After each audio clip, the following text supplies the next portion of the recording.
खबर शामिल करते हैं चीफ रिपोर्टर चौधरी फरहान रशीद साहिवाल से। कमिश्नर साहिवाल डिवीजन शुएब इकबाल सैयद की ज़ाती दिलचस्पी और मुसलसल मॉनिटरिंग से म्यूनिसिपल कॉरपोरेशन को शहर के दोनों बस अड्डों से रोजाना रिकॉर्ड आमदन हासिल हो रही है, जो मौजूदा माली साल में अब तक 1,76,20,00,000 रुपए से ज़ायद है, जबकि पिछले साल इसी अरसे के दौरान सिर्फ 95,47,000 रुपए आमदन हुई थी। इस तरह शहर के दोनों बस अड्डों से अब तक 54% ज़ायद आमदन हासिल हो चुकी है।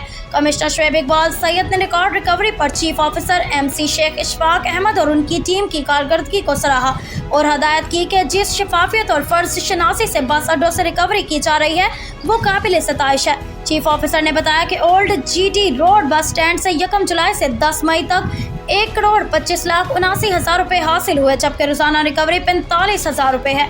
इस तरह सिटी बस स्टैंड से अब तक 50,31,000 रुपए रिकवरी हुई है, जो रोजाना रिकवरी 16,000 रुपए से ज़ायद है। उन्होंने मजीद बताया कि कारपोरेशन का अमला रिकवरी के लिए 3 शिफ्टों में दोनों बस स्टैंड्स पर ड्यूटी सर अंजाम दे रहा है। कमिश्नर शुएब इकबाल सैयद ने हदायत की कि बाईपास से गुजरने वाली पब्लिक ट्रांसपोर्ट से भी रिकवरी की जाए, जिसके लिए सिक्योरिटी, RTA और मोटरवे पुलिस की खिदमत हासिल की जाए।